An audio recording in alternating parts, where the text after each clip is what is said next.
Hare Krishna, everyone. Hare Krishna, Prabhuji. Hare Krishna. Hare Krishna, Prabhu. Hare Krishna, Prabhuji. Dandavat pranam. Dandavat pranam. Hare Krishna Prabhuji, Dandavat pranam. All glory to Srila Prabhupada. Hare Krishna, Janki, Janki, Nandimukhi. I see it on the block and I just say that. Hare Krishna. Hare Krishna, Lata Mataji, कैसे हो? ठीक है. That's good. Hare Krishna, Prabhuji. Hare Krishna, Anamita Mataji. How are you? I'm doing good, Prabhuji. How are you doing? Very good, thank you. And I see Radha Vinod Prabhu, I see Draupadi Mataji, Hare Krishna. I see Rampriya Prabhu, Hare Krishna. I see Shruti Mataji, Hare Bol. Hare Krishna Prabhu. How are you? Good, Prabhu. Thank you. And Mary is there as well. Hare Krishna, Mary. Hare Krishna, Prabhuji. Hope you had a good week. Good to see you. Not see you, but good to hear you. And Ashok Prabhu there. And is that Gaurav Prabhu? Is that Gaurav Prabhu? Hare Krishna. Hare Krishna. Hare Krishna. Who's speaking? I can't see. Hare Krishna, Prabhuji. Ashok Prabhu, Hare Krishna. How are you? Good, Prabhu. Thank you. Good to see you all. Nandakumar Prabhu, Hare Krishna.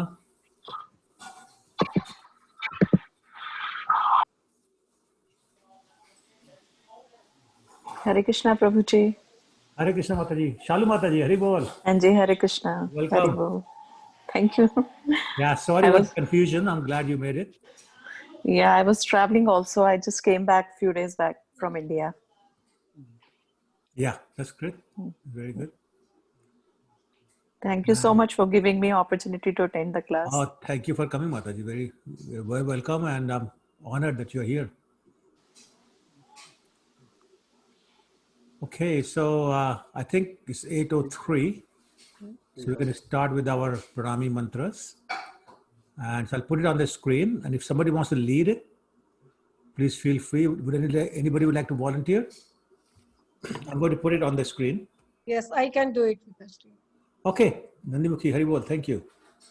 Nama Om Vishnu Padaya Krishna Prastaya Bhutale Shrimate Bhakti Vedanta Swami Iti Namine Namo Vishnu Padaya Krishna Prasthaya Bhutale Shrimati Gopal Krishna Swami Namine Namaste Saraswati Deve Gauravani Pracharine Nirvishesha Shunyavadi Paschata Deshatarine Namaste Saraswati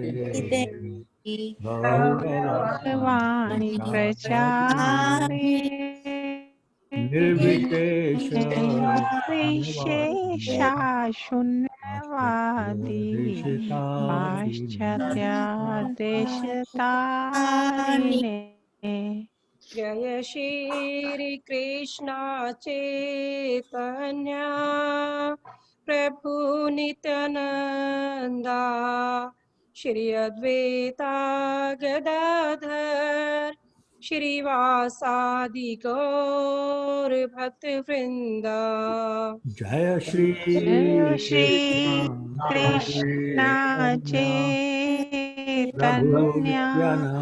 Prabhu Nityananda Shri Advaita Gadadhar Shri Vasadi Gaur Bhakti Vrinda.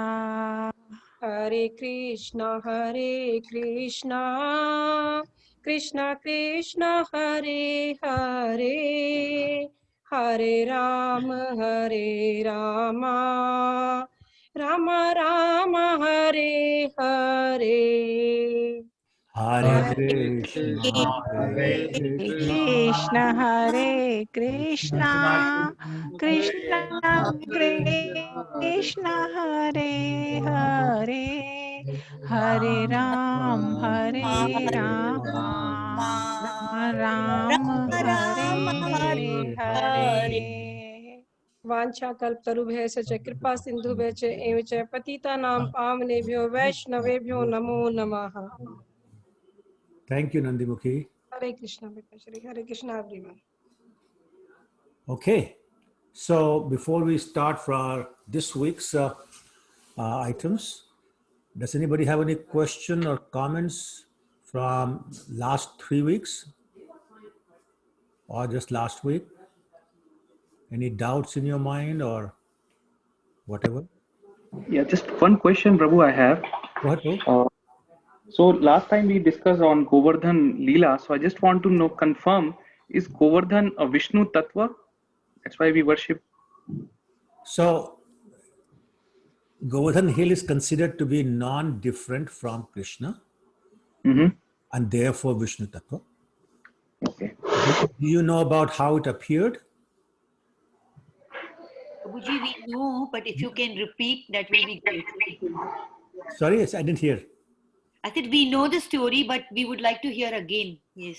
Yeah, no, it's a very short story. Basically, the appearance of Govardhan Hill in Golok Vrindavan is that once Krishna was sitting with Radharani and he said, we don't have a lot of places here where we can really enjoy ourselves.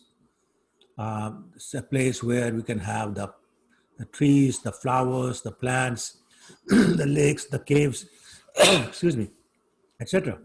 And Radharani said, yeah, it would be nice to have that kind of a place. So Krishna manifested a hill from his heart. And that hill in Golok Vrindavan is Govardhan Hill.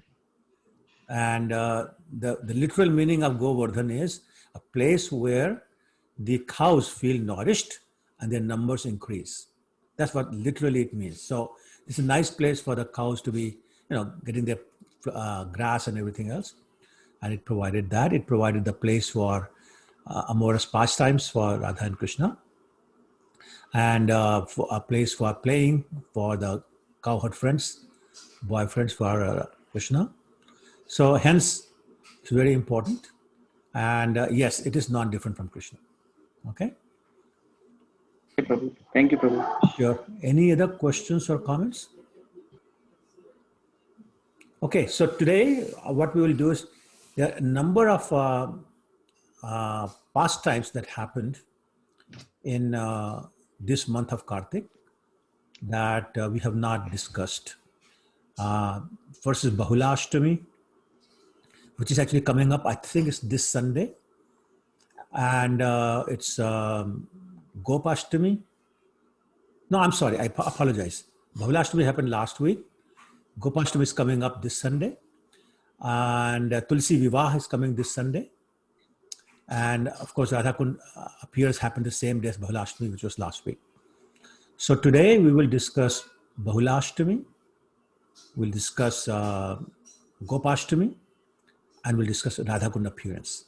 The order would be Gopashtami first, and then Bahulashtami, and then Radhakund appearance. So I don't think we'll have more time than to cover these three pastimes. Okay? All right, so let's talk about Bahulashtami first. Sorry, Gopashtami first. As the name implies, Gopa means a person who is taking care of the cows. Gopa literally means person who takes care of cows, who maintains cows. Gopalan, which is taking care of the cows. Literally, that's what Gopa means. And Ashtami means the 8th day. So obviously, this particular pastime happened on the 8th day of the moon, just like Radhashtami, just like Janmashtami, and just like the appearance of Radhakund itself. Okay, so as you know, when Krishna was 3 years old, he was given the responsibility or opportunity, whatever you want to call it, to take care of the calves. And the logic was that calves are not allowed to go very far from Vrindavan from their homes, like the homes of the gopis, gopas, and Nanda Maharaj, Yashoda Maiya. So it was safe for Krishna to go with the calves and take care of them. Now, safe is kind of a funny word because we know that almost every day there was a demon who would come to attack Lord Krishna between breakfast and lunch. That was their fixed time. As soon as Krishna finishes breakfast and before he can have lunch, he'll be killing one demon. So it was not safe in that sense, but I mean, when Krishna is there, everything is safe. Anyway, so that was the logic. Then the other thing I wanted to point out was that there are 4 stages of a person. Well, let's say person. The first 5 years are called Bal Avastha. Avastha means age or stage. Bal means childhood. So from 1 year to 5 years called Bal. You can, those of you who don't know Hindi, you can spell it as B-A-L, which means child. Then from 5 to 10 years, the name of the stage is Pauganda. P-A-U-G-A-N-D-A. That's the stage from 5 to 10 years. Then from 10 to 15, it is Kishore or Kishori for the girl. So you know why Krishna and Radha are known as Nitya Kishore Kishori? Anybody knows? Yes, Prabhu. Bhadra Krishna Prabhu. Oh, Aditi. Sorry, I'm sorry. Aditi. Because they are always that age. They never grow older than that. So Correct. They are always, yeah. Correct. So in Goloka Vrindavan, they're always 15 years and a few months old. And that's how they appeared there and that's how they remain. That's why in Goloka Vrindavan, you don't have childhood pastimes. Krishna doesn't steal butter. Krishna does not eat soil. Krishna doesn't crawl on his fours and all those kind of things. Those pastimes do not exist in Goloka Vrindavan. They only happen in what is known as Bhaumi Vrindavan or the Vrindavan in this material world. Anyway, so that's Kishore. And then at 16 to 20, that's the Yavana, which is the young age, young adulthood. So when Krishna turned 5, I should mention one other thing. That is, Krishna was growing at twice the speed of a normal child. So when he was 3 years old, he looked like 6. He turned 5, he looked like almost he was 10 years old. So from the age of 3, 4, and 5, he was taking care of the calves. When he turned 5, he expressed the desire to take care of the cows. And so he started to tell his uncles and other elder gopas in Vrindavan that they should recommend to his parents, which is Nanda Maharaj and Yashoda, to allow him to start taking care of the cows. The children of these other elder gopas and gopis who were cowherd friends of Krishna, they also said, we have grown up, we want to take care of cows and we want to go with Krishna. So after some time, the elder gopis and gopas agreed. They went to Nanda Maharaj. And basically, they made a case to him for Krishna to be allowed to take care of the cows. After listening to them, Nanda Maharaj said, okay, that makes sense. Let's do it. But before I can say yes, I have to talk to my boss, Yashoda Maiya. So he went to Yashoda Maiya, who gave him a very emphatic no. Krishna is too young. He's not doing it. And basically her logic, her sentiments were that the cows go away very far from Vrindavan to graze.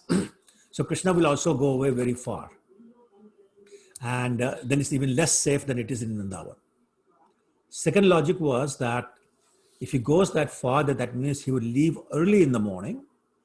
He'll come back late at night, late in the evening, after dusk.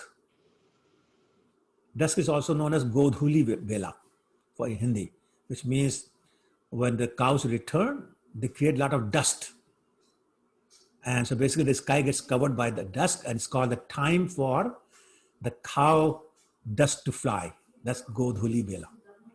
So basically dusk. Anyway, so her logic was that it would be too late for him to return. Therefore, she said no.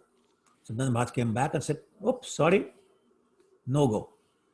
So these people came back,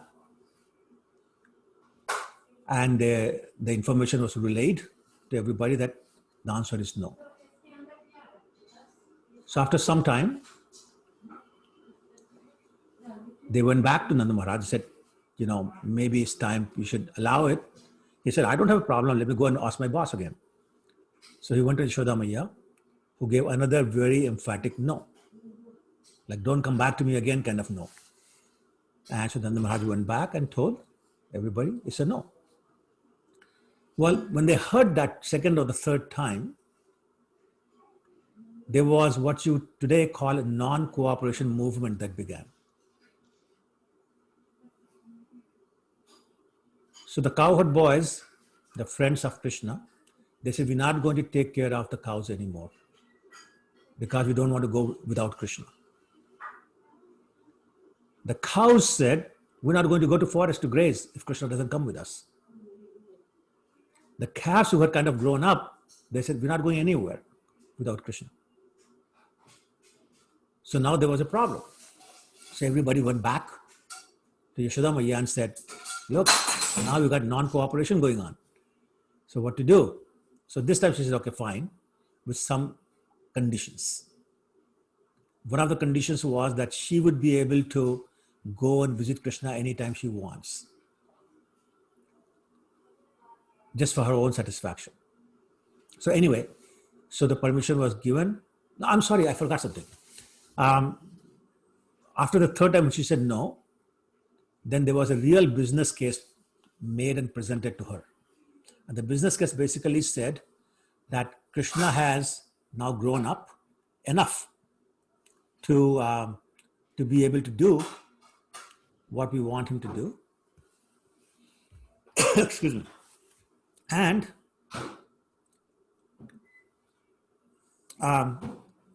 the cows are really, getting very uncomfortable without Krishna. And then they said, look, up until now, Krishna has been very childish, but we are seeing a change. Even his language is no longer, stuttering, lisping. It's proper. And he's using big sentences. He's a little more sober. He doesn't speak frivolously anymore. He speaks very clearly. He's becoming a little bit grave. But above all, look at his beauty. Millions of Cupid don't compare with him. And so we all want him to go because he even looks like he's 10 years old. And then they gave 3 other reasons for Yashoda Maiya to say yes. One reason they gave was that Krishna really wants it badly. Do you really want to displease him by saying no? His friends want it just as badly, and we don't want to displease our children. And third reason was the cows want it even more badly because they have never had the opportunity to go to the forest with Krishna. So it was then that she relented and she said, okay, that's fine. You have the permission. So obviously everybody was very happy. A real official announcement of Krishna's appointment as cow caretaker was made. But then they found out that even though all that has been done, the cows are still not willing to go. So they had to actually go and tell the cows, no, listen, things have changed. Krishna is now allowed to go with you. And then they agreed. And then there was a big celebration that happened. And in that celebration, Krishna was presented with a jeweled cow herding stick, a buffalo horn, a flute, and a rope. Basically, they are the paraphernalias for any cowherd boy. So it was given to Krishna. But now, Krishna said, I'm not going. Which shocked Yashoda Maya. She said, all this time, you and everybody else has been after me to allow you to go. Now you don't want to go. What's the reason? What's happening? And Krishna said, unless you give each of the cows 4 shoes,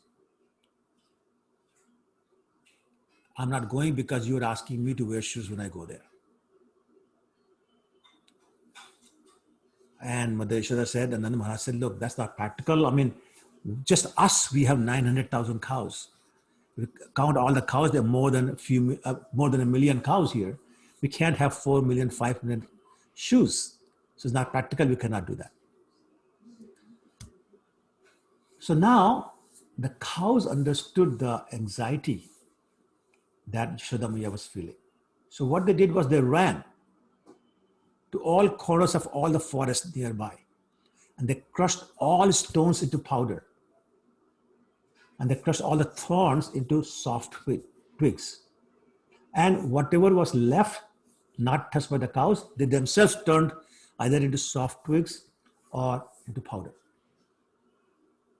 And I don't know how many of you know, another amazing thing was that Krishna never walked with his shoes, so always bare feet, but no one, not even the birds or other animals, ever stepped on Krishna's footprints. And I forget who said that, but in one of the books it says that the earth felt more fortunate than the Vaikuntha planet because Lord Narayan wears shoes in Vaikuntha. But Krishna did not wear shoes in Vrindavan. And therefore the earth actually touched the footsteps of Krishna. So anyway, so this celebration, the festival was arranged for Krishna's first day to take care of the cows. A big celebration. But the celebration was meant only for the men and the boys. No Matajis allowed. When Radharani heard that, she said, this is nonsense. I guess she was into equality for women. So she said, nothing doing. But they said, how many people are going to fight? She said, no, I don't have to fight anybody. She had a cousin. Her name was Subal. Have you heard that name, Subal? Does anybody know, just a pop quiz, does anybody know what was the name of Subal's real sister? Yes? Chandravali? Chandravali, very good. Excellent. So Chandravali, who was a competitor to Radharani for Krishna's attention, she was her cousin and she was Subal's real sister. But interestingly, Subal looked identical to Radharani, not Chandravali. So there are a few pastimes where Radharani has taken advantage of their resemblance. So this time also she said, I'm going to dress up like Subal. So she dressed up in a Gopa dress, looked exactly like Subal, and she went in. The other Gopis did the same thing. They dressed up as Gopas. They went in and they had a great time. So they said, we don't care whether we're allowed or not, we're coming. And they did, and they had a great time. So you may know that even today, many temples dress Radharani as a Gopa on this day of Gopashtami. So that's the pastime. Any questions, comments?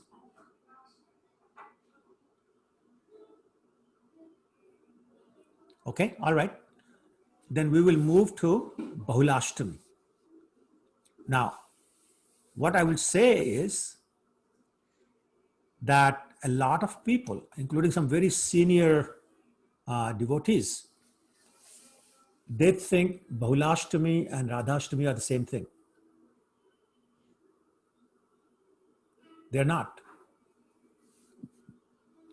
They happen to be on the same day, and there are some other connections that I'll talk about in a second, but they're totally different, non-related pastimes. So let's get into that.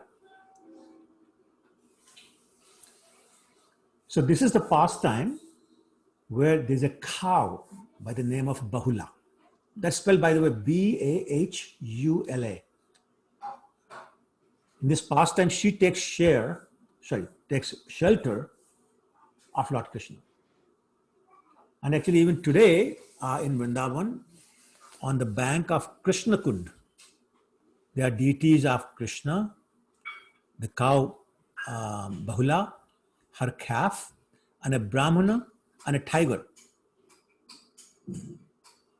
Those are the deities in this temple near or the bank of Krishna Kunda. And so the pastime basically includes all these personalities.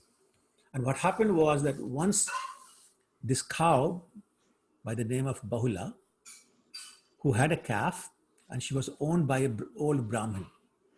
So one day she was peacefully grazing in a field. And suddenly from nowhere, a tiger came and pounced upon her.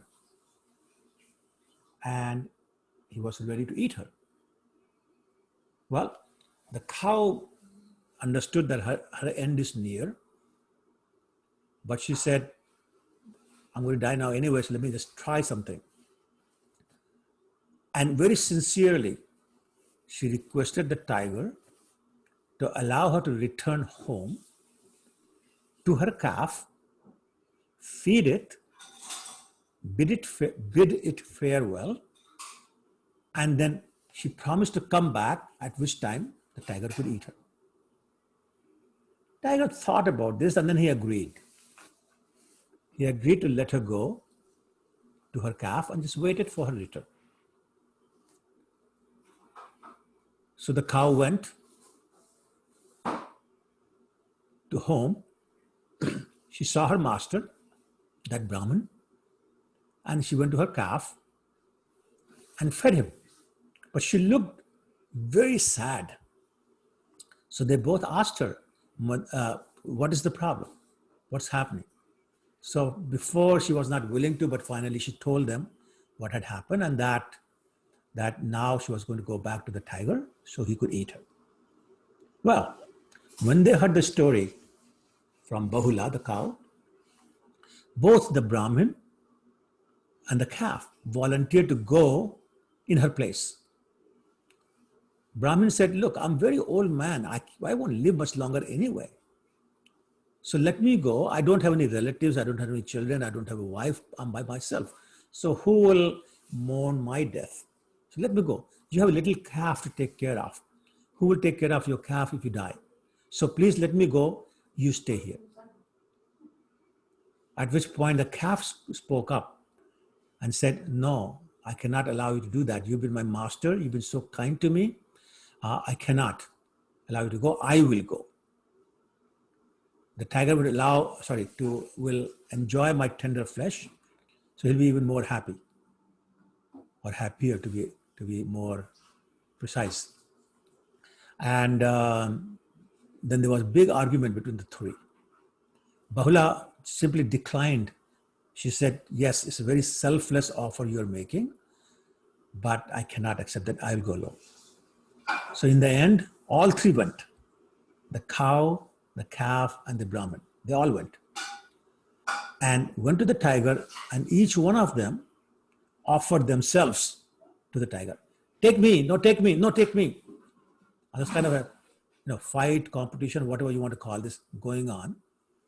And the tiger was just so happy. He said, not one, not two, I can eat all three now. They're all offering themselves, so why not? He was just so happy. So he was basically contemplating which one to eat first. The Brahmin, the human flesh, or the cow, or the calf, the tender flesh. As he was thinking about that, Lord Krishna appeared. Now, why did Lord Krishna appear? Well, Lord Krishna is simply the guardian of every resident of Vrindavan. Or I should say Vrija, not just Vrindavan, or the whole Vrija. So he appeared holding his Sudarshan Chakra in one hand and in his 400 form, of course. And he spoke to the tiger. And he said to the tiger, I promise you everlasting fame if you were to show leniency to the cow, the calf, and the Brahmin in return for their integrity, in return for their truthful and honorable conduct. So when when Tiger heard Krishna speak like that, he released the cow, Bahula, from her promise and let all three of them go home. So of course, all three were extremely happy, and they went home.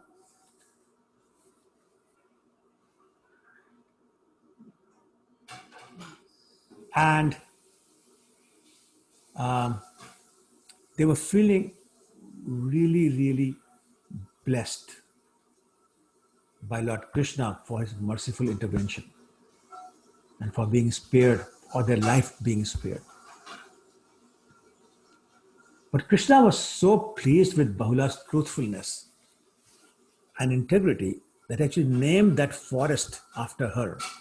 So here the name Bahula Van, and that is named after her.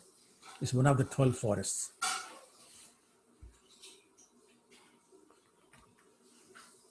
And not only that, he blessed her to become his consort.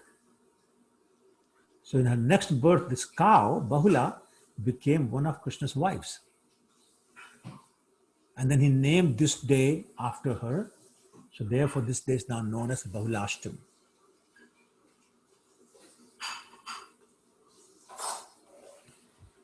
Bahula Van is considered by some Vaishnavas to be, it's considered by some of the Vaishnavas to be the most sacred place in all of Braja. And the reason for that is that Radhakund and Shyamkund are situated in the Bahula Van. So that's where they are. They're not in Vrindavan, they're in Bahula Van, Radhakund and Shyamkund. Which will, of course, lead us to the next pastime of the appearance of Radhakund. But I'm going to pause and see if there are any questions or comments.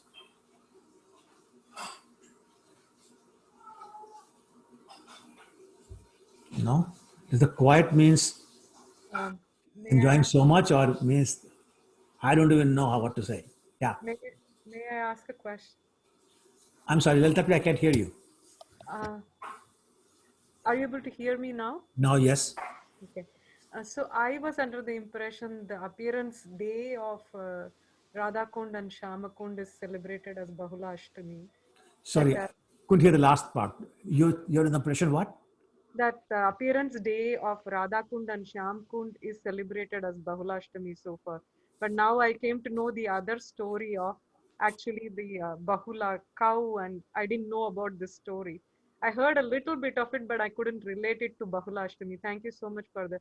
So the Radhakund and Shyamakund did not appear on the Bahula Ashtami day, or is it the same day? They both incidents happen in different times or different kalpas or whatever you call it. Yeah, correct. So they both happened on that Ashtami, but not at the same time. So it is correct to say Radha's Kund appearance happens on Bahula Ashtami, but they're two unrelated pastimes. Okay, and I think that's why people get confused, because they say Bahula Ashtami appearance of Radhakunda and they think it's the same thing. No, it's not the same thing, it's not the same pastime, but the day is the same. Now I got the other part of the story. I didn't know about it. Thank you so much. Sure, you're very welcome. Anybody else has any comments, questions? Okay, so then we'll move to the appearance of Radhakund. Now, once again, I mean, most of it you all already know, but just like we discussed before, we hear the pastimes to increase our attachment to Krishna, to purify ourselves, and to develop attraction for reading books like Srimad Bhagavatam, etc. And this is that's one of the main reasons I started with the 4 weeks of narrating these pastimes. Next week we'll be studying Srimad Bhagavatam, starting Srimad Bhagavatam. so that in these 4 weeks we can have enough attraction and enough attachment to studying Srimad Bhagavatam. Okay? All right, so if there's no other questions, then I will move on to the appearance of Radhakund. But before I do that, I want to talk about how Radhakund first appeared in the spiritual world, actually Golok Vrindavan. So this is a story from a Purana known as Adi Purana. So basically it says that one day Srimati Radharani and Lord Krishna were sitting together on a beautiful bejeweled throne. And they were immersed in experiencing their mutual love. And they became so ecstatic, completely ecstatic, they lost their external consciousness. It's like nothing existed except the two of them. And it shouldn't be surprising because I'm sure all of you already know that Radharani is the manifestation of, excuse me, pleasure potency of Krishna, the Hladani Shakti. So therefore, all the pleasure for Krishna comes through Radharani. And this is why we are told again and again and again that the way to the heart of Krishna is through the lotus feet of Radharani. Which means if we can please Radharani by our service and our attitude, then Krishna will automatically be pleased. And Radharani has the, I can say, the habit of picking up devotees who are surrendered to her by the ear and taking them all the way to Krishna and say, please accept this rascal. And Krishna never says no to her. So that's the personality we're talking about. The two of them were completely immersed in the ecstasy they were feeling from just being, sitting near each other, being together. Obviously, she is the lover and Krishna is the object of her love. She's known as the supreme lover and the source of all devotion. So actually, whatever devotion anyone has, especially in the spiritual world in Goloka Vrindavan, whatever devotion is innate in our heart or anybody's heart is really coming from the devotion of Srimati Radharani for Krishna. So as we say, the Lakshmis, the Gopis, the queens of Dwarka, they're all expansions of Srimati Radharani. Similarly, whatever love and devotion we feel or anybody feels for Krishna is a part and parcel of Radharani's supreme love and devotion for Krishna. So they both were immersed, but Krishna became so immersed in her love and so immersed in thinking about, all the pleasure that he was feeling, that he actually took her form and her emotions, just like Lord Chaitanya. So this was the first appearance of Lord Chaitanya, except we didn't call him Lord Chaitanya at that time. But this is still happening in Goloka Vrindavan. So he took her form and her emotions, and he was running into the forest. And guess what he was crying out for? Can anybody guess? What was he crying out for? Radha? Radha. No. Krishna. Krishna, exactly. Krishna said the right answer, Krishna. So that's Krishna Bhanj, by the way. So now he's Radha. So he's shouting for Krishna. He's crying for Krishna. And he goes running inside deep in the forest, crying out for Krishna. So, clearly he was in the mood and form of Radharani. His features changed into Radharani's features. And when Srimati Radharani saw that, she became so absorbed and absorbed in seeing and in feeling the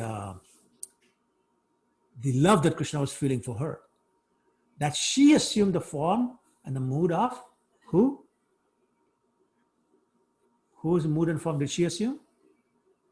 Chaitanya. Hello? Krishna. Krishna. Krishna, thank you.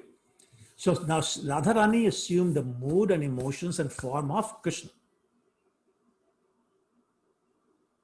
And she started running, and guess whose name she was crying out for? Yes? Radharani. Radharani, exactly. So now you got quite a sight here. Just try to visualize. Krishna in the form and mood of Radharani is crying out for Krishna. And Radharani in the form and mood of Krishna is crying out for Radha.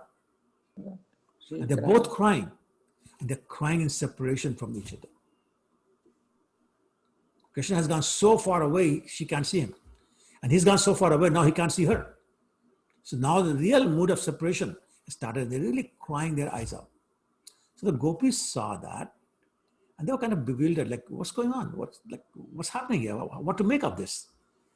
So, well, they were with Radharani. They tried every which way they could to bring Radharani to her normal position of being Radharani, but nothing worked.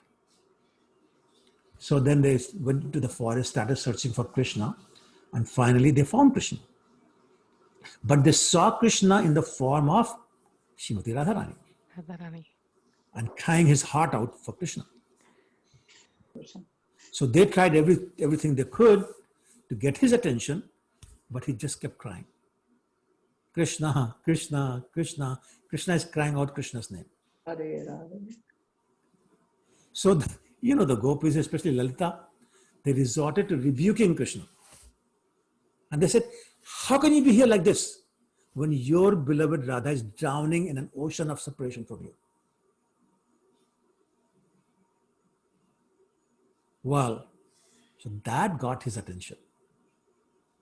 And he asked, very, kind of in a very mild way, so how do I find Radha?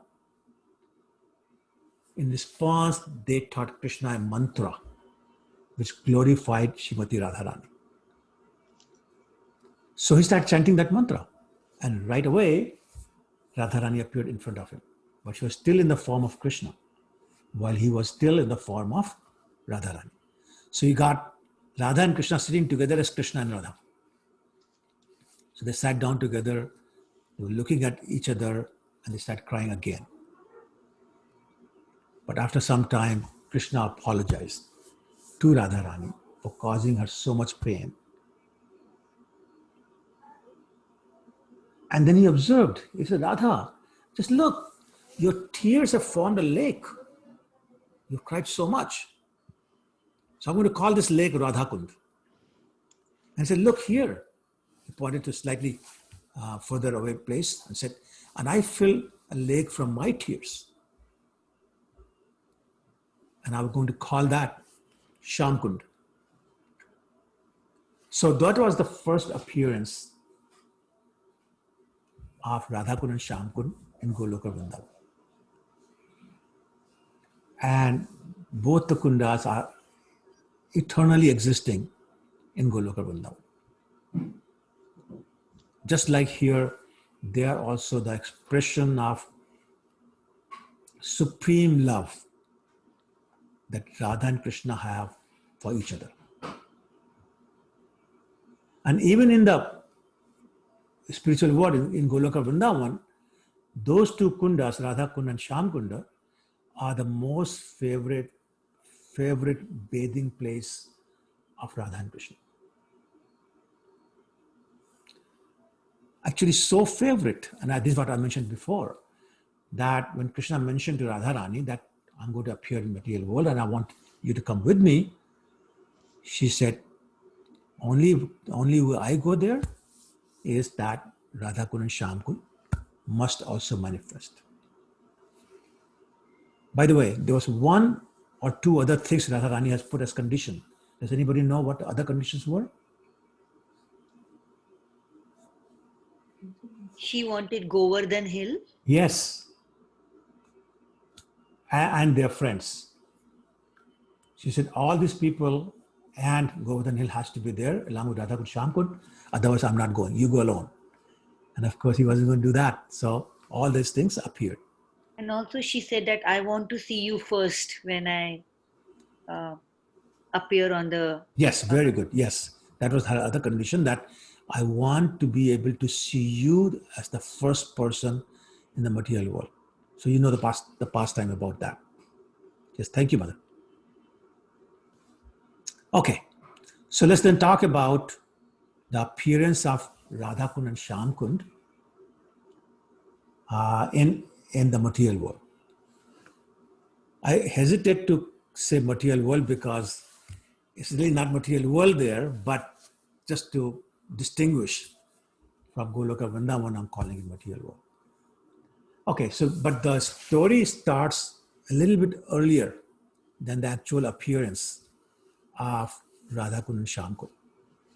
It starts with Kansa sending yet another demon whose name was Arishta.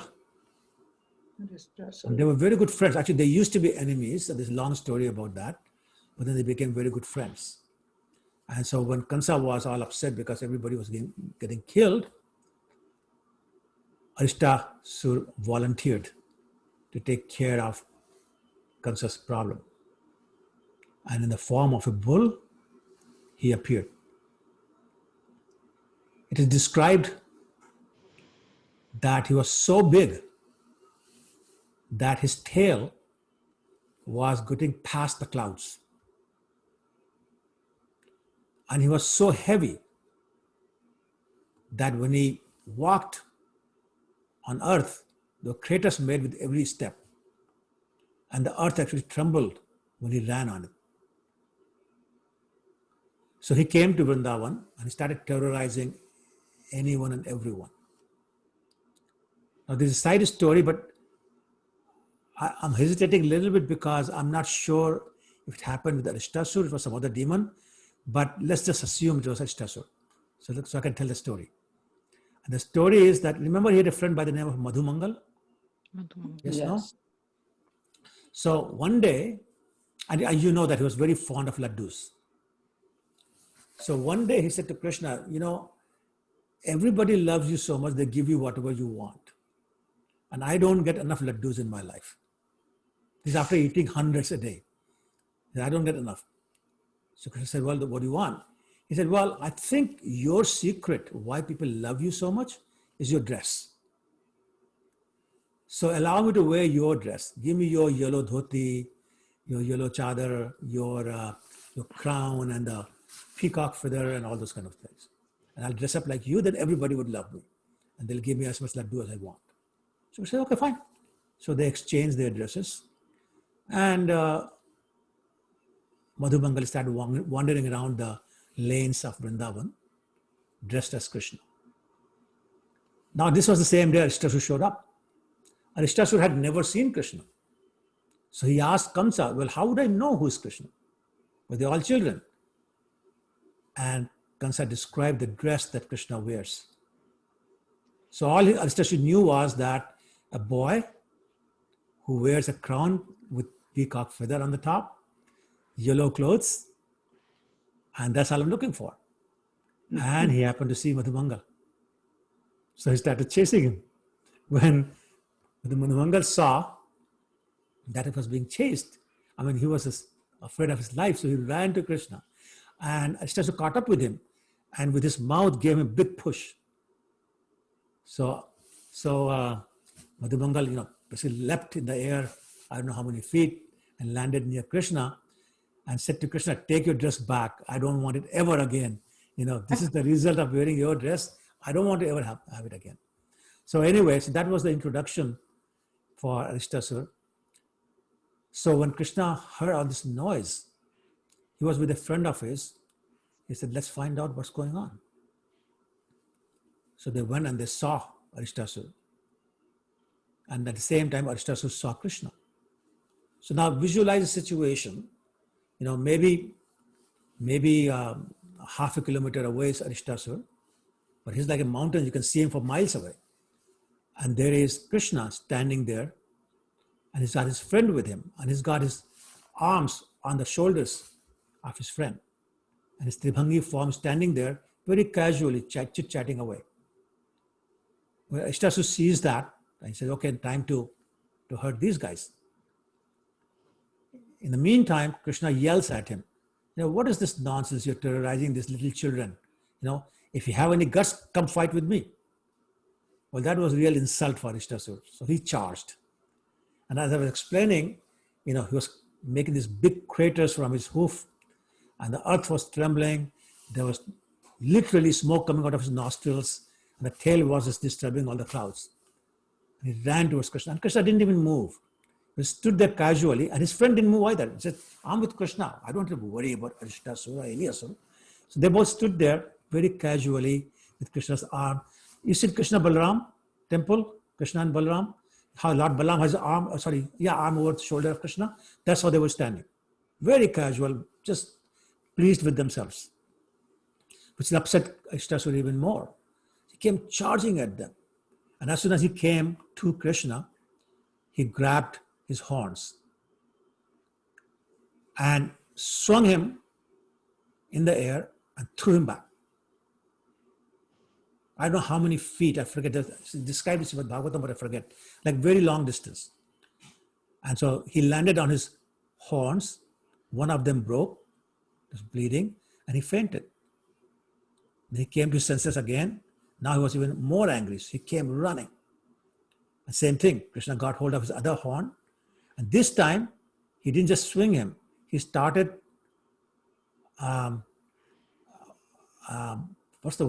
beating him to the ground. So just like those of you who may be old enough to have seen this scene, in the old days, the washermen would have a bat.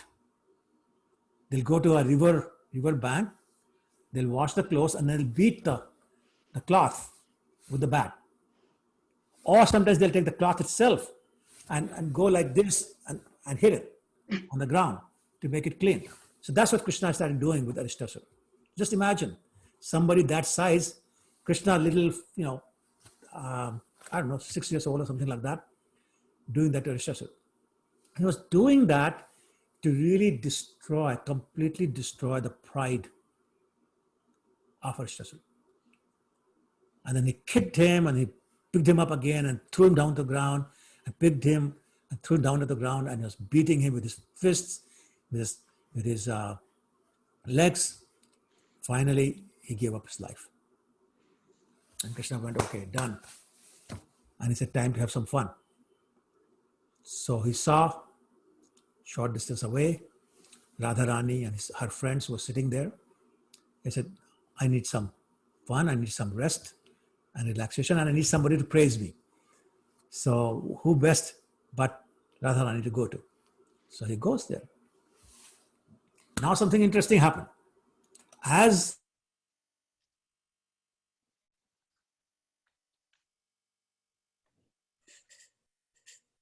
Prabhuji, you got mute. You got mute, Prabhu. Prabhuji, you. Prabhu, you are on. Hare Krishna, Prabhu, you muted yourself. Please unmute. am I unmute now? Yes. Now you're Now, okay. I don't know why I didn't see that. It says unmute for me. Okay, anyway, you can hear me? Yes, Yeah. Prabhu. Okay, all right. So as soon as he got near the gopis, they said, stop, stop, stop. So Krishna said, I don't know what's going on, but he stopped. And he looked at them kind of quizzically. And one of the gopis said, turn around and go home. Go away. We can no longer associate with you. That was shocking. That was shocking for Krishna. So he said, why are you saying like that? Why do you talk like that? And the gopi said, because you have committed the great sin of killing a male cow. Another gopi spoke up and said, you're Govinda, you're Gopal. Gopal means one who protects the cows. But you killed a cow. Another gopi said, the bull represents religion. As we know from Srimad Bhagavatam, from the story of King Parikshit, bull represents religion. And you killed the bull? That means you don't believe in religion. You're killing the religion. This is very sinful. Killing cow, killing religion. Because of this sin, we no longer wish to be touched by you. So go away. It took Krishna a little while to recover from this shock. So he said, but he was no bull. He was a demon. He was terrorizing all the residents of Vrindavan. And he was terrorizing even the cows. So actually I protected the cows. But the gopis were not buying that. They said, doesn't matter. And you know, Krishna, we don't want to hear any more arguments from you. You're so good at talking, we don't want to hear you. Just know you're not allowed to come near us because you are in an impure state. Go away. Krishna tried a few more times, nothing worked. So he basically resigned. He said, okay, fine. How do you think I can purify myself? Tell me the way and I'll do it. So the gopis said, if you want to purify yourself of this sin, you must go and take bath in all the holy places. Not in Vrijadham, not in UP or not in India, but throughout the entire universe. So you go to all the holy places throughout the entire universe and take your bath in the holy rivers there. By the way, all the holy places are, or 99.9999% of the holy places are near some holy river. So going to holy place means the holy river is available. Anyway, so that was the assumption. They said, go and do it. Krishna said, okay, fine, I'll do it. But there's no reason for me to go anywhere. I'll bring all the holy places here in Vrindavan. And immediately call all the holy places. And all of them showed up. Immediately they showed up. You know, the Ganges came, the Yamuna came, Saraswati came, Narmada came, Kaveri came, Bhogavati came. All the oceans came, even the milk ocean came. Like you name it. Prayagraj came, Varanasi came. They all showed up in front of him and they all offered their obeisances. And one by one, with folded palms, they introduced themselves. I am Prayag, I'm Varanasi, I'm Ganga, I'm Bhogavati, I'm Narmada, I'm Kaveri, etc., etc.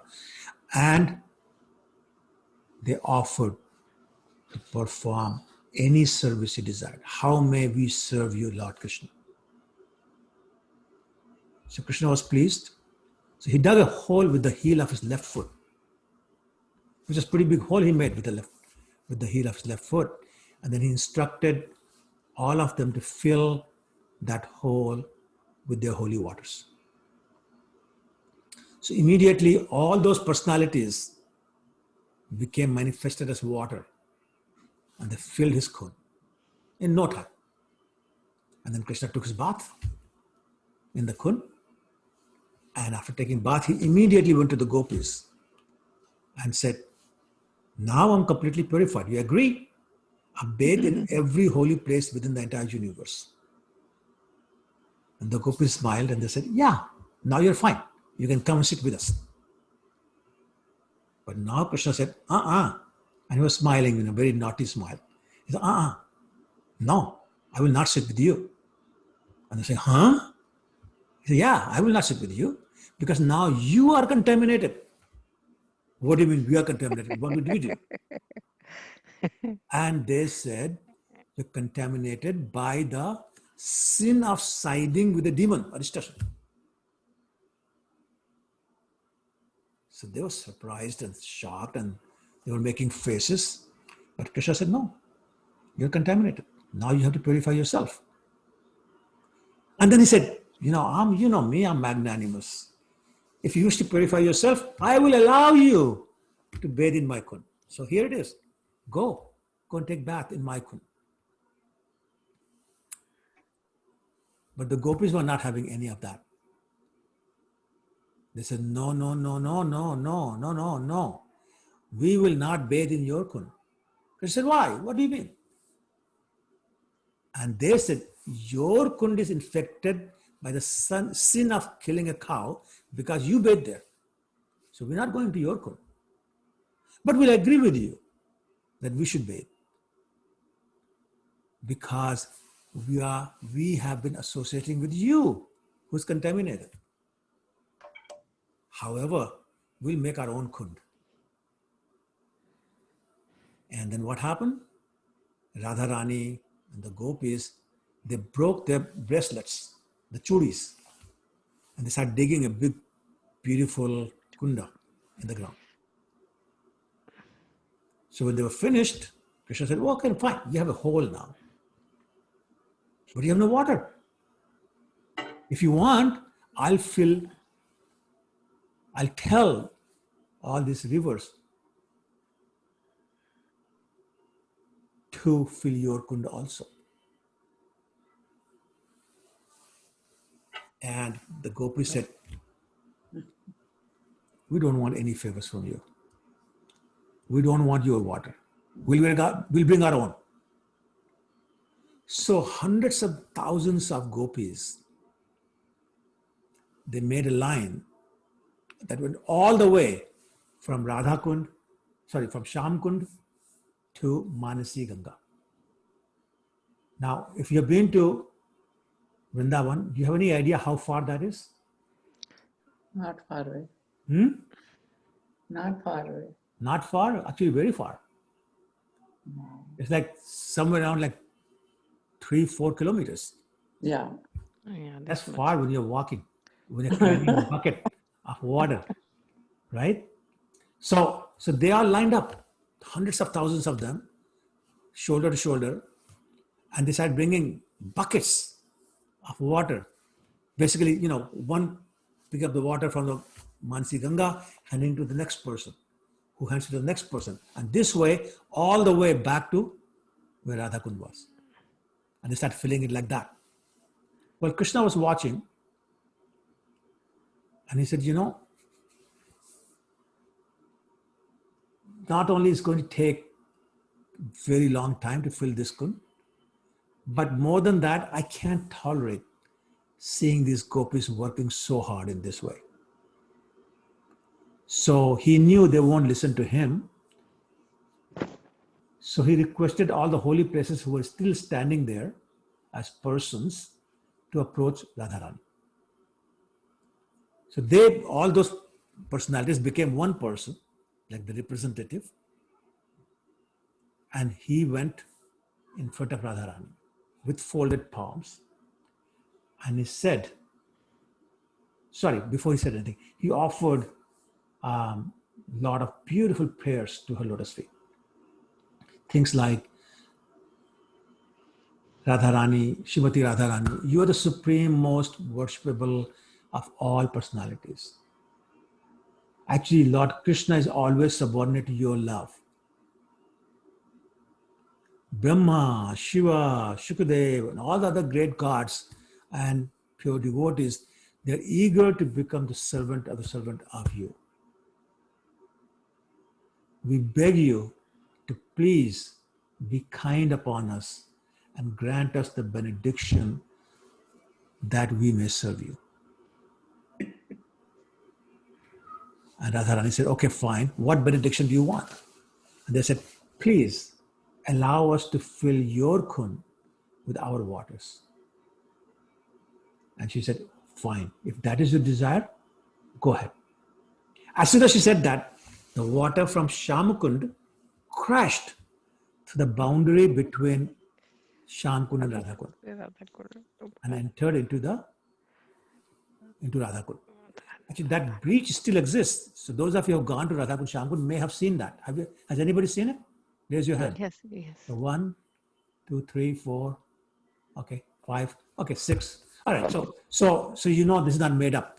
That breach still exists, and the water is still flowing from Shamkund to Radhakund. So the gopis then took their bath in the Radhakund. They were expecting just to be themselves there, but Krishna and Krishna's friends, when they see the gopis doing something, they join in anyway. So they all jumped into Radhakund, and the gopas and the gopis, they had their bath. That Radhakund is so, how do I say it? So dear to Lord Krishna that he told Radharani that your kunda is filled with the nectar of your love. And therefore, it is as dear to me as you are. And then he said something wonderful. He said, anyone who takes their bath in your kund, the Radha Kund, will attain that same type of love and devotional service that you have for me. I mean, that's huge. That's huge. Something similar is also mentioned in Nectar of Instruction, Upadeshamrit, for those who read Hindi. And in text 9, it says, it actually compares various places. And it says Mathura is superior to Vaikuntha because the Lord appeared there. But Vrindavan is superior to Mathura because Krishna had his Ras Leela pastimes there. But Govardhan Hill is even superior to Vrindavan because it was raised by the hand of Lord Krishna. And it is the site of his loving pastimes. But above all, Radha Kund is supreme because it is flooded with the nectarian love of Radha for Krishna. And in next text 10, it compares devotees and the gopis and Radharani. It says, gopis are above the pure devotees because they're always totally dependent upon Krishna. But among the gopis, Radharani is most dear to Krishna. And her kunda, the lake, is just as dear to Krishna as Radharani.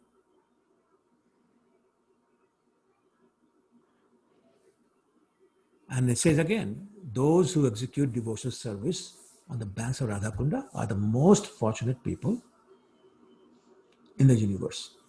So I'm going to pause and see if there are any questions before I continue from here. Any questions or comments? I have a question.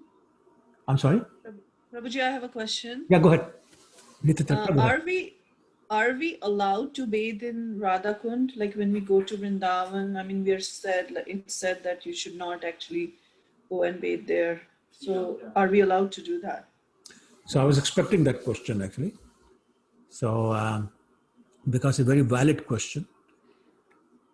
In ISKCON, we are not allowed to bathe in Radharani. And the logic being that Radha Kund is non-different from Radharani herself.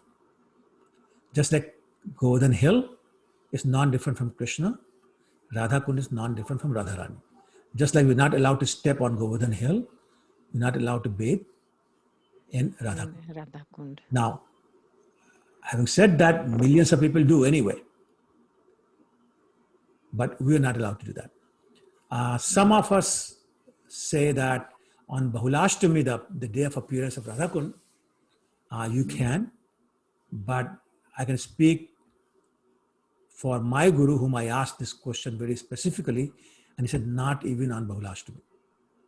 So the best thing to do is, if you have your beads with you, go there, stand on the steps or sit on the steps and immerse your chanting beads in the water of Radha Kund, and then sprinkle the water from those beads on your head. That's your bath. That'll have the same effect without the offense as taking bath in Radha Kund. Okay, I really thank you for asking that question because that's a question that needs to be clear in everybody's mind. No, thank you for answering it. Thank you. Sure. Any other questions or comments? Yes, Lalita Priya. From the pastime of Radharani turning into Krishna and Krishna, interchanging their own personalities and the moods and missing each other of separation. Your volume is very low. I'm so sorry. Maybe it's just me. So are you able to hear me? Like I'll just come near the mic. Okay, try it. So the story of the Radharani and Krishna interchanging their forms and the moods, and in separation crying for each other, I felt that is the best crying competition ever they had, filling up such a big lake. You know, there is an expression that we say in Hindi, like somebody starts crying just out of fun, we say, can I bring a bucket for you? So probably it came from there. I do not know where it came from, that expression. Like they could fill up a whole lake with their tears of love for each other. I mean, that's really amazing to know that. And it is very puzzling and overwhelming, like how it is, how they can change their moods like that and their personalities, and still trying to find each other. They cannot recognize each other in that. in Yeah, those- yeah. Yeah, I mean, it's a very different level.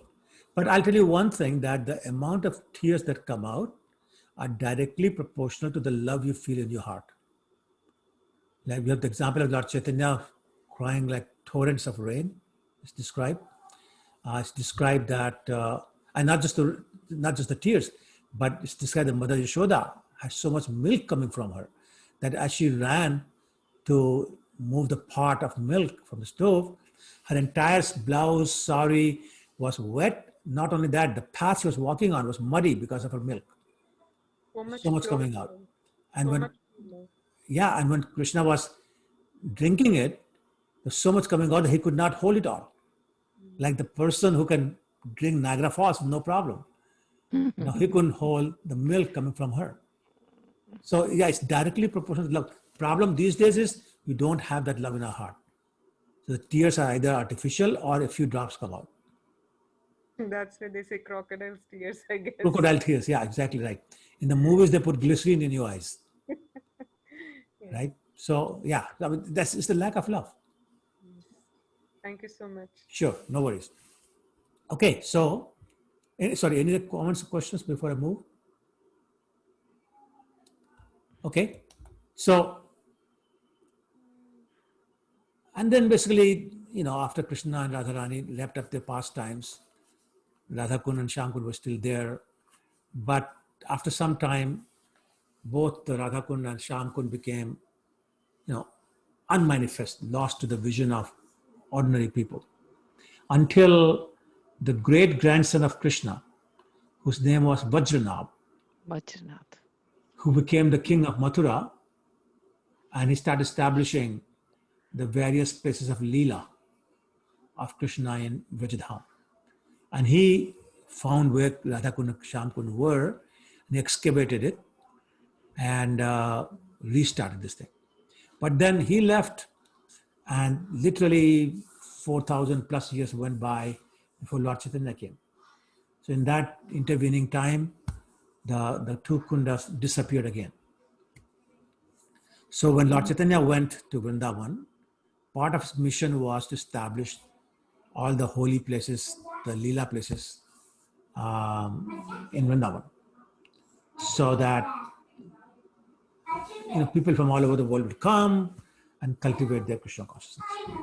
So he traveled through all the forests of Vrindavan and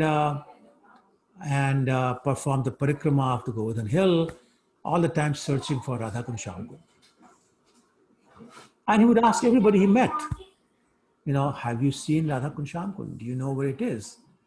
And pretty well everyone will say, we have read about this in Padma Puran and some other scriptures, but we have no idea where it is. So he was really, upset and despondent about not being able to find it. So once again, those of you who have been to Radhakund, there's a place there called Chaitanya Bathak. Chaitanya Bathak. Where there's a tamal tree, or it used to be. Last year I went there, it was gone. But the place is still there. And up until a couple of years ago, the tree was there as well. Anyway, so at that time, it was really very nice, big, prosperous tree under which Lord Chaitanya sat down. And he was meditating upon his mission of finding Radhakund and Shyamkund. And as he was sitting there under this tamal tree, he actually saw two little ponds at a short distance They were about 4 meters by 4 meters in size inside a paddy field. And we saw that, he said, this is it. This is Radhakund and Shyamkund. So he got so ecstatic, he ran to the ponds and he took his bath in both Shyamkund and Radhakund. And then after he took bath, he took the mud of Radhakund and applied it, the tilak in the 12 parts of his body. And he offered all sorts of beautiful prayers. Thank you. Prayers and glorified Radhakund. And then he left. And after some time,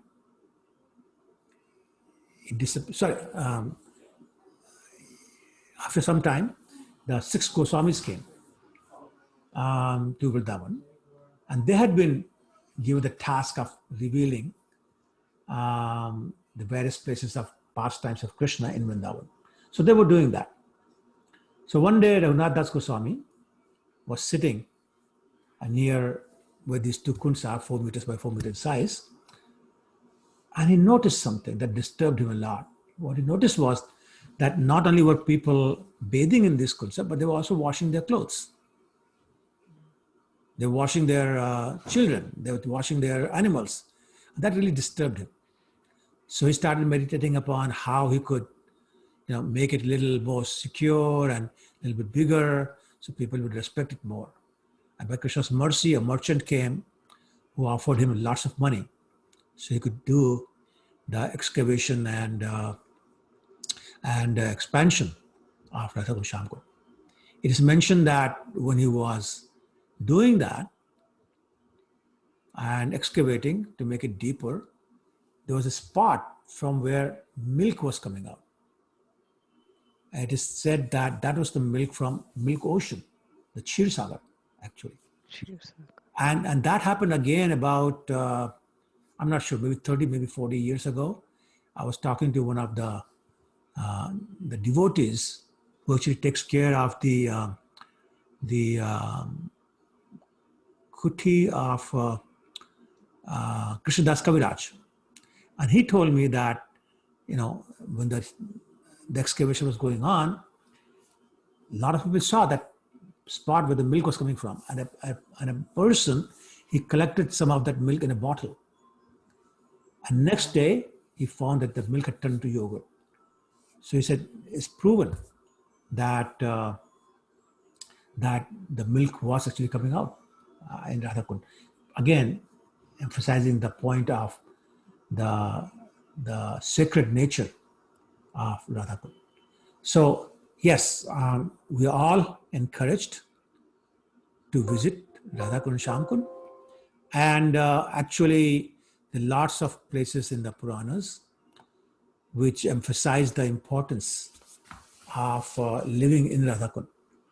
And as I was quoting one before, which says that it's a very rare and very fortunate person who gets an opportunity to live near Radhakund. But if you live near Radhakund and served sincerely, your ticket to Golok Vrindavan is guaranteed. A one-way ticket. They don't have return ticket from Golok Vrindavan. One-way ticket you get to go there. Okay, so once again, I'll pause to see if there are any questions. It's 9:20, 10 more minutes to go. If the questions, I'll be happy to answer them. If not, there are pastimes that happen near Radhakund that we can discuss. Damodar Charan Prabhu?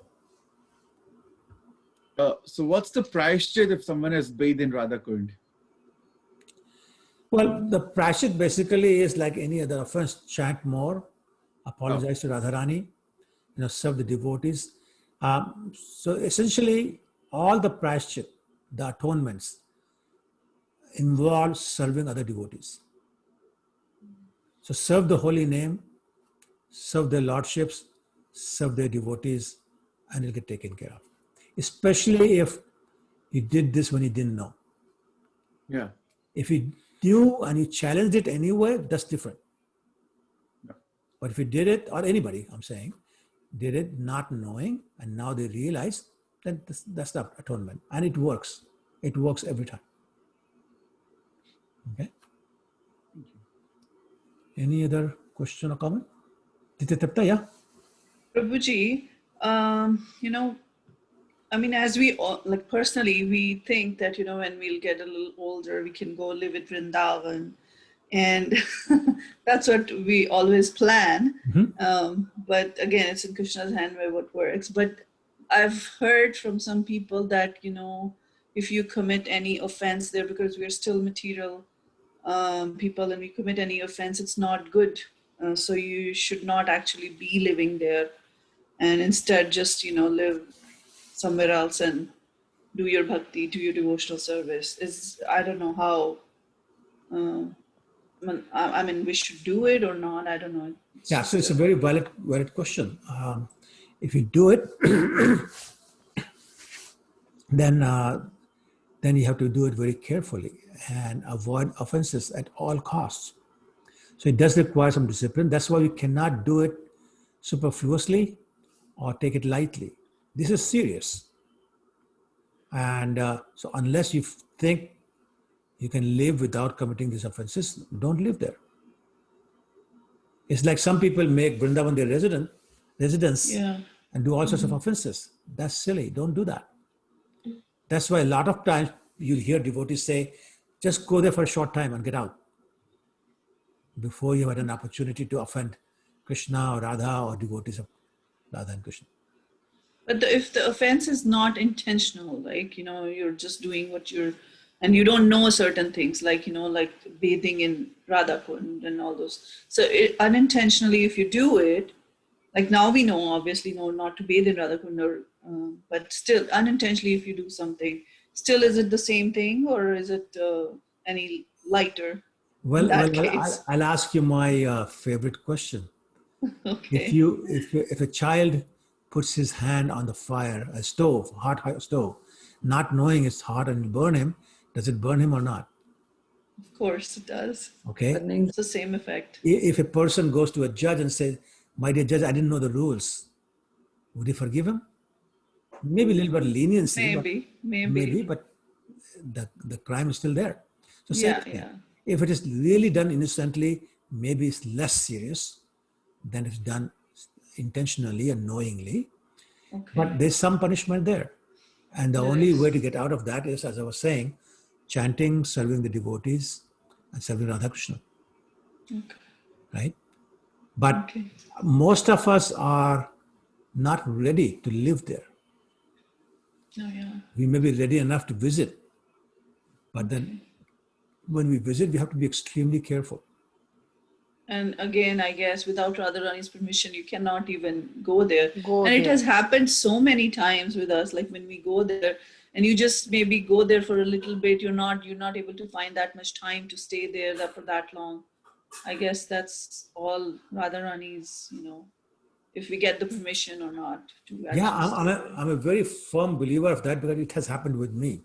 One year, I was in India from Lucknow. I was ready to go to Vrindavan. So we bought our tickets, reservations and everything. We were all ready, packed up to leave for the station. And my older daughter Anjali got sick, so sick that we couldn't go. We had to cancel it. So I mean, that's how close we came to going and couldn't go. Oh yeah, you can be like 2 hours away, but still. Like, that's right. That's right. We were literally an hour away from the train. Yeah, I know. And so absolutely, without her mercy and permission, we cannot go. Okay. Sunana Mataji, you were saying? Yes, Prabhuji, Hare Krishna. Hare Krishna. Just I want to, what I heard from, senior devotees and the Maharaj, the same question was going on in one of the lecture. So one of the, like Maharaj was saying that, like in Vrindavan, even the stones are serving devotees. Mm-hmm. So when we are in Vrindavan and when we think something like we want to move to Vrindavan, so we really need to be in our consciousness that whatever happens to me, irrespective, because Maharaj was sharing one of the story when not so good was happening to the devotees, but they were still serving with open-heartedly. And there was so much, people were not encouraging them and they were, talking bad about them. But still they were just simply serving each and every devotee. It happened when from Mumbai team doctors go for the eye in the Barsana and the Vrindavan for the eye checkups and all. And then they devotees met with one family and they saw that they were in such a serving mood. And that's why Maharaj was saying even a stone is serving in Vrindavan. So you have to go with that mode then. And on top of that, if you sincerely want to do that, you should ask to the Maharaj, like your spiritual master, for the permission, because Sure. they know you the best, whether you'll be able to tolerate because Vrindavan is very powerful. Correct. Correct. So, and that's the reason that we say that we can go to Mayapur rather than in Vrindavan. Yes, it is more merciful. Yes. Mayapur has more mercy. Yes, that's very true. And so basically, Vrindavan is not a place for tourists. So let's not go there so we can say, tick mark, I've been to Vrindavan, or I've seen all these places and enjoyed seeing them without any devotion. It's not a place like that. The other point is that Vrindavan is not a place as such. It's a state of consciousness.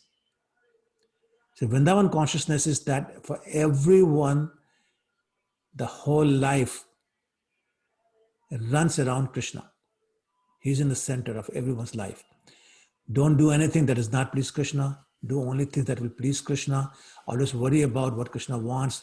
Always worry about how can I serve Krishna better. On and on and on. It's all about Krishna. Most of us cannot do that, not for a long time anyway. So actually, for those of us who, for whatever reason, cannot go to Vrindavan, they can make whatever place they live in Vrindavan by changing their consciousness. You can be in Toronto, you can be in Ottawa, you can be in Calgary or Vancouver or wherever, and be in Vrindavan if your mood is, how do I please Krishna? How can I serve Krishna? How can I serve his devotees? Is this pleasing Krishna? Is this not pleasing Krishna? On and on and on. So you don't really have to go if you can't go. We go there because in the company of other devotees, it's easier to develop that mood. But beyond that, it is not necessary if the circumstances don't allow. But what's necessary is to have that consciousness. Okay? I hope I'm not confusing anyone. Consciousness is the most important thing.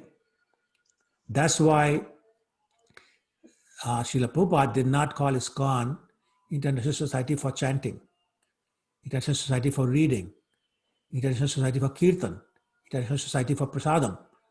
He did not say International Society for Book Distribution. He didn't say any of that. He said International Society for Krishna Consciousness, not even God Consciousness, Krishna Consciousness. So very specific. It's all about consciousness. And how much is Krishna there in your consciousness? That's what it's about. And surrender means fully Krishna conscious. Pure devotion means fully Krishna conscious. Being in the Dham means fully Krishna conscious. That's all there is. So every effort we make should be towards that. How do I become fully Krishna conscious? What does it mean in the first place? And what's the process of doing that? What support do I need? What support system do I need? What books do I need to read?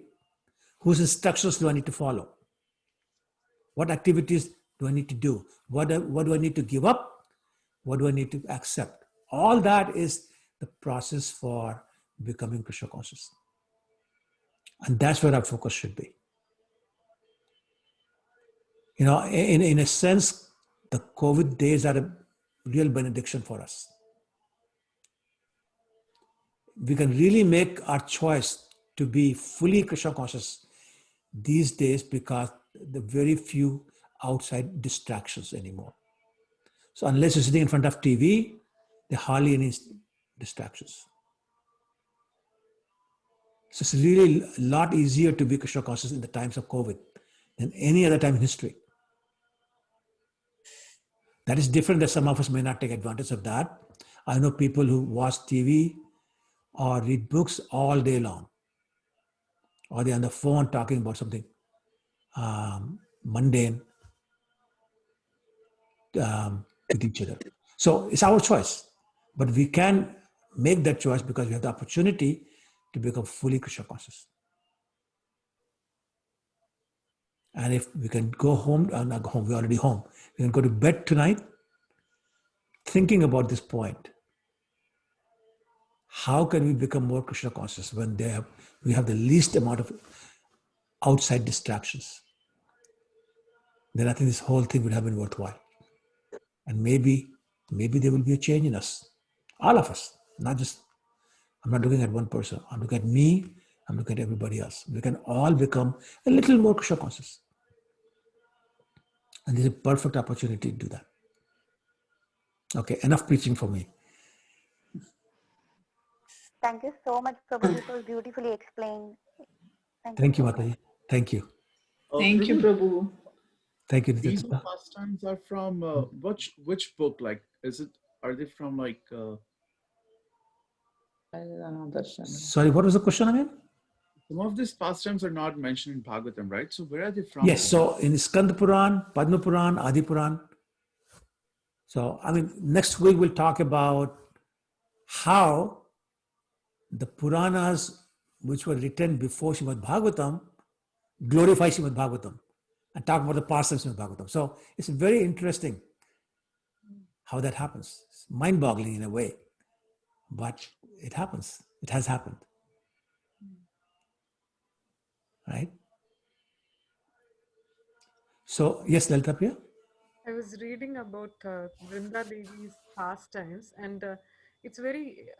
There's a book that I got from the Vrinda Kund temple, and they're talking about Leelas from Brahma, Vaivarta Puran. Like you said, like so many Purans have so many beautiful pastimes that now we are getting access to all of these. And That is exactly right. Yes. this is the best time we can Yes. contemplate on all these, gather information, because we have technology now connecting everywhere, like things are coming up. That is Of very course, true. we have to find out the genuine sources, but Yeah. it is Yeah. nice that we are able to have the access to these information these days. Exactly. And there's one other book I forgot to mention, Garg Samhita. So if you remember, Garg Muni was the one. What did he do? What's he famous for? Namkaran. Namkaran. Yes, he gave Krishna Namkaran. Balaram the name. So he wrote the book of pastimes of Krishna in Vrindavan. Beautiful books. So many pastimes not in Srimad Bhagavatam. Srimad Bhagavatam was very limited. Remember, he had only 7 days to do the whole thing. So like it has maybe 1%, 2% of Krishna's pastimes. Rest are described elsewhere. He just didn't have the time. So Prabhuji, in Garga Samhita, Garga Muni is talking to Bahula, Yes. so, right? Yes. So, and he One was second. yeah. So I thought Bahula Ashtami is with his. Well, yes and no, but it's not about him talking to her. Okay. Yeah, there's a lot of things, but because it happened so long ago, and sometimes people talk in the same breath about 2 different events, and then it becomes like, that's what it is. It's like the oral reception, I guess, but the parts that got missed, they get missed through the generations. And pretty soon it becomes like something that it wasn't. So Bhalashtami, Radhashtami, Radhakund Ashtami is the same thing. 2 very separate but pastimes, but a lot of people think it's the same thing. A lot of people think it's just the same, different name for Radhakund appearance. One more question, Prabhuji. When we are discussing, when you are narrating the stories, and when we are discussing Krishna and Radharani's pastime, they actually is that, I do not know where I read this. Is that true that they appear? They are listening somewhere. Yeah, absolutely. Whether you're chanting or you're discussing Krishna's pastimes, he shows up. We were discussing that yesterday or last week, discussing how Krishna shows up wherever we're discussing Krishna, whether it's his name or his pastimes. And we talked about the appearance of Lord Jagannath, how Krishna was in his court. And here in the palace, miles away, Mother Rohini was starting to talk about Krishna's pastimes in Vrindavan. And Krishna and Balaram couldn't wait. They came running to hear their own pastimes. Right? Krishna tells Narad Muni, Naham Tishtami Vakunte, Yoginama Yoginam Hriyeshuva, Tatraham Tishtami Radha, Narad, Yatra Gayanti Mad Bhakta. He says, I'm not living in Goloka. Oh, sorry, Vaikuntha. And I'm not living in the heart of the yogis. I am living wherever my pure devotees are chanting my glories. So it doesn't matter where it is. We have a very famous incident in Kheturi Gram, when Narottam Das Thakur first arranged the Gaur Purnima. And Janava Mataji was there, many other pure devotees were there, and they were dancing, and Narottam Das Thakur was singing. Suddenly they all saw Krishna, Radha. They saw Lord Chaitanya, who by then left this material world. They saw Narad Muni, all these people, Lord Shiva, they were all there dancing. They physically saw them. So they can't control themselves, this pure devotee, singing or chanting or discussing their pastimes. So yeah, and who knows? I mean, maybe there's enough purity in this that Krishna is listening. I mean, we should have that faith that Krishna is listening. I can't remember where I heard that, but I think was it yesterday somebody was telling the story of Srila Prabhupada. Yeah, so basically what happened was that Srila Prabhupada was giving a class in the early days at 26 Second Avenue. And first day 3 people showed up, next day 2 showed up, next day 1 showed up, and a few days later nobody showed up. Mataji was telling us the story. Okay, yes. So yeah, I knew that I heard somewhere. And anyway, so he asked somebody to go and see where these people are. So he went outside and saw all these people drunk out of their mind and flat on the street, lying down. So they went and told Prabhupada, he said, just drag them back in. So they literally dragged all these drunk, unconscious people onto the floor of the room Prabhupada was sitting in. And Prabhupada gave a whole class. So Keith, who is now was now Kirtananand Swami, he asked Prabhupada, who were you talking to? These guys are drunk out of their mind, they can't hear anything. I said, no, but their souls can. The lecture is for their souls. So he gave this whole class. And I'll give you one other very personal example.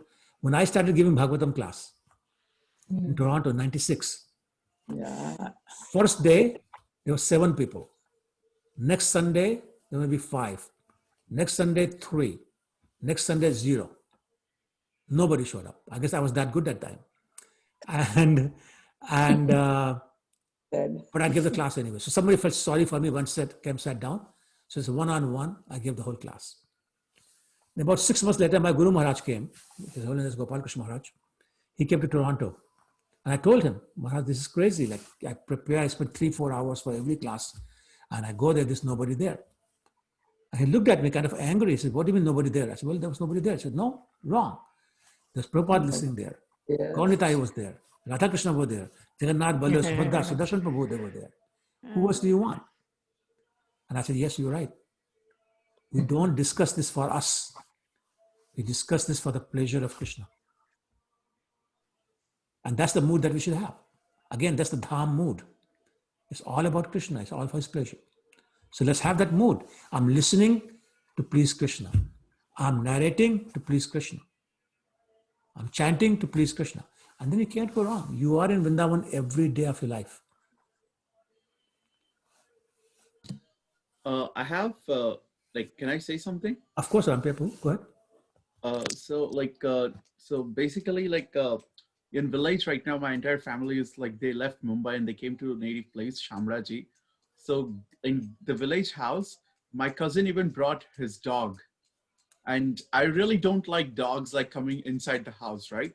Because I'm not there to dictate the rules. So the dog is coming inside the house. So, and I always get frustrated. So one day I usually I'm doing Bhagavatam in Gujarati for my grandmother, who's really old. Nice, very nice. So I do WhatsApp video call once in a while and I will say a part of Bhagavatam. And this was the day 1. And when I was just explaining Bhagavat Mahatmya to her. And after entire class, and I just heard barking, and I'm like, is she inside right beside you?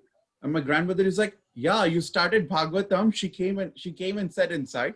And she I'm like, she listened for the whole time. Like, yeah, I'm like, my brother came and he's like, see, now she's a devotee. Now we cannot chastise her.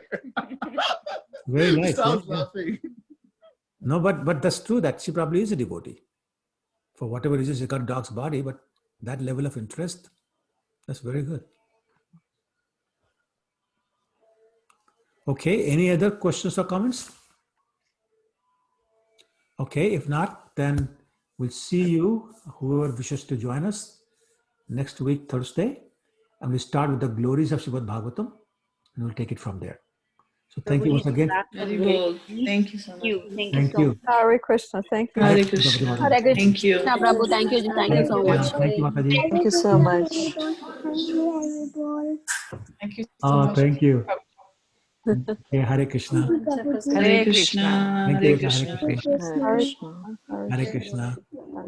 Hare Krishna. Thank you so much. Mancha kalpatarabhyascha kripasindhubhyo cha. Jai. Srila Prabhupada ki jai. Jai. Hari Bol. Guru Maharaj.